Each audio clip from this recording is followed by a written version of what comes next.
50,000 টাকা সস্তা সোনা, আনন্দে আত্মহারা সাধারণ মানুষ। রেকর্ড গড়ার পর এবার হুড়মুড়িয়ে কমছে সোনার দাম।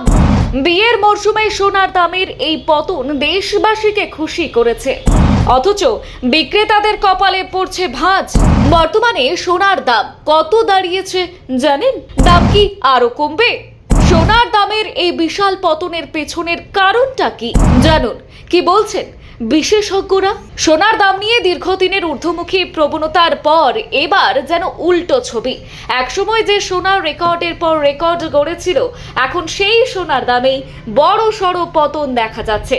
অল্প কয়েক মাসের ব্যবধানে সোনার দামে এমন ধস নেমেছে যা সাধারণ ক্রেতা থেকে শুরু করে বিনিয়োগকারী সবার নজর কেড়েছে। বিশেষ করে বিয়ের মরশুমের আগে এই দাম কমে যাওয়ায় মধ্যবিত্ত পরিবারগুলির মুখে হাসি ফুটেছে। তবে অন্যদিকে গয়নার ব্যবসায়ীদের কপালে চিন্তার ভাঁজ আরো গভীর হয়েছে। বাজার সূত্রে জানা যাচ্ছে, চলতি বছরের শুরুতে প্রতি 10 গ্রাম সোনার দাম প্রায় 1,92,991 টাকা পৌঁছে গিয়ে সর্বকালের সর্বোচ্চ রেকর্ড করেছিল। কিন্তু সেই দাম এখন নেমে এসেছে প্রায় 1,43,610 টাকায়। অর্থাৎ মাত্র কয়েক মাসের ব্যবধানে প্রতি 10 গ্রামে প্রায় 49,400 টাকার পতন হয়েছে। শতাংশের হিসাবে এই পতন প্রায় 26%। এত বড় মূল্যপতন সাম্প্রতিক সময়ে খুব একটা দেখা যায়নি বলেই মনে করছেন বাজার বিশেষজ্ঞরা। আর এই পরিস্থিতিতে স্বাভাবিকভাবেই সাধারণ মানুষের মনে প্রশ্ন উঠছে, হঠাৎ কেন এতটা কমে গেল সোনার দাম?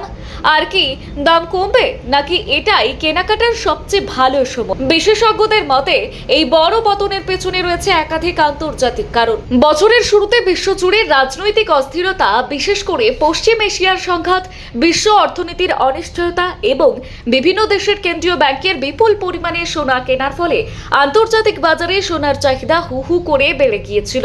আর সেই সময় মার্কিন ডলারও তুলনামূলকভাবে দুর্বল হয়েছিল।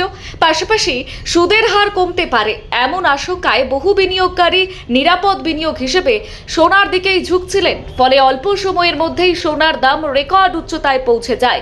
কিন্তু কয়েক মাসের মধ্যেই সেই পরিস্থিতি পুরোপুরি বদলে যেতে শুরু করে।